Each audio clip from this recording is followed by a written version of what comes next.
మన daily life లో మనందరికీ హెల్తీ డ్రింకింగ్ వాటర్ చాలా అవసరం. సో ఈ వీడియోలో మనం హెల్తీగా ఉండాలంటే ఎటువంటి వాటర్ తాగాలి, ప్రెసెంట్ మనం తాగుతున్న వాటర్ హెల్తీ కాదు ఎలా తెలుసుకోవాలి ఈ వీడియోలో చూపిస్తాను చూడండి. సో దీనికోసం TDS మీటర్ అయితే యూజ్ చేస్తున్నాను. According to WHO world health organisation ప్రకారం హెల్తీ డ్రింకింగ్ వాటర్ కి ఎంత TDS వాల్యూ ఉండాలో ఇక్కడ మెన్షన్ చేశాడు, ఒకసారి చెక్ చేయండి. ఫస్ట్ నేను ప్యూరెస్ట్ వాటర్ అయిన రెయిన్ వాటర్ ని టెస్ట్ చేస్తున్నాను. ఇక TDS వాల్యూ వచ్చేసి 5 to 8 ppm మధ్యలో అయితే ఉంది.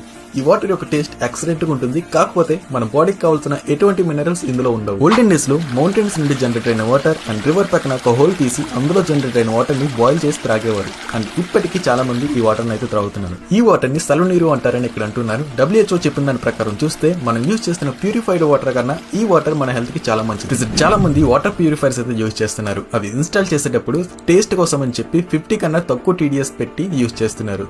సో దాని వల్ల టేస్ట్ అయితే చాలా బాగుంటుంది, కాకపోతే అందులో మన బాడీకి కావాల్సిన ఎటువంటి మినరల్స్ అయితే ఉండవు. సో ఒకసారి మీ వాటర్ ప్యూరిఫైడ్ TDS చెక్ చేయండి. ఇన్ కేస్ 50 కన్నా తక్కువ ఉంటే ఇక్కడ చూపించిన విధంగా TDS అడ్జస్ట్ అయితే ఉంటుంది.